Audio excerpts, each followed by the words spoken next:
Buenos días, chicos. Como sabéis, durante este trimestre en la asignatura de Valores Éticos vamos a hacer un proyecto de gamificación. Para ello nos basaremos en la historia de la primera circunnavegación a la Tierra. Aunque ya habéis visto en clase un documental al respecto, vamos a refrescar un poco esta historia. En primer lugar, debéis tener en cuenta que el objetivo de Magallanes era puramente económico. Quería encontrar una nueva ruta de comercio hacia el producto más preciado del mundo en aquella época, las especias. Sé que ahora podéis encontrarlas en el supermercado por 1 o 2 euros, pero en el siglo XVI valían más que el oro y para España eran inalcanzables. En 1494, el Papa había dividido el mundo entre los dos poderes marítimos más importantes. España poseía los derechos sobre los mares del oeste y Portugal controlaba los mares del este y, por tanto, la única ruta conocida hacia las islas de las especias, las Molucas. Entonces Magallanes tiene una idea: navegar hacia estas islas al revés, zarpando hacia el oeste a través de los mares españoles. Era un plan muy valiente, ya que nadie había navegado hacia esa ruta y ni siquiera se sabía a ciencia cierta si existía. Parecía un viaje imposible. Además, las cartas de navegación de aquella época no eran muy buenas y no documentaban esa zona del mundo. Solo aparecía un trozo de la costa de Brasil y unas pocas islas que habían cartografiado Colón y sus seguidores. La que Magallanes quería navegar era una zona desconocida en los mapas de aquella época. Sin embargo, él estaba seguro de que había un pasaje por debajo de Sudamérica que le llevaría a las islas de las especias, aunque se desconoce por qué tenía tanta confianza en su existencia. La expedición estaba formada por 5 barcos de comercio, diseñados para viajar por mar abierto, que partieron de Cádiz el 20 de septiembre de 1519. Desde allí, Magallanes guió a la flota hacia el sur. Debéis tener en cuenta que era la primera vez que capitaneaba un barco, y primero tenían que enfrentarse al Atlántico, un océano peligroso que a lo largo de la historia había acabado con las vidas de muchos navegantes.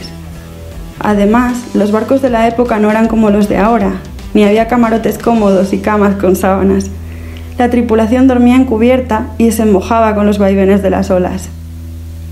Casi 4 meses después de haber partido, tras superar varias tormentas, la flota se acercó a la costa de Sudamérica. Pero había tantos golfos que era muy difícil encontrar el pasaje que Magallanes estaba buscando. Tardaron tanto que la tripulación trató de amotinarse.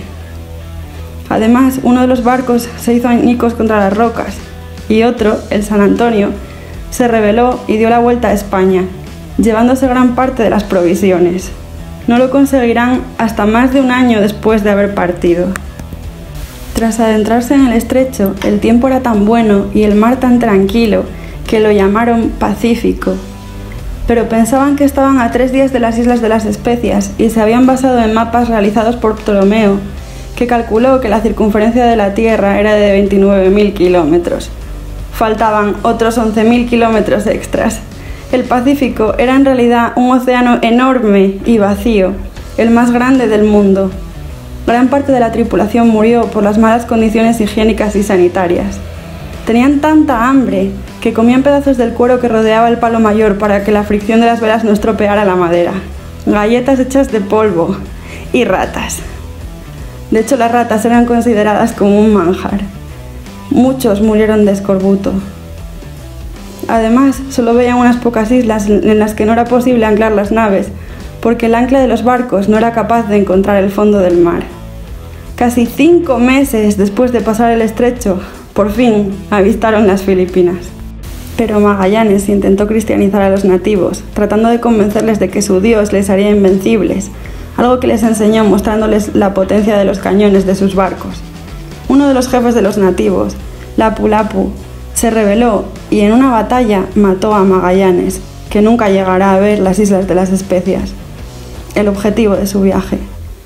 El elegido para capitanear las naves en el viaje de regreso será Juan Sebastián Elcano, quien, navegando hacia el oeste por el Océano Índico y dando la vuelta a África, volverá a España con su carga de especias el 6 de septiembre de 1522, con la nao Victoria, la única embarcación que quedaba, convirtiéndose en el primer barco de la historia en dar la vuelta al mundo.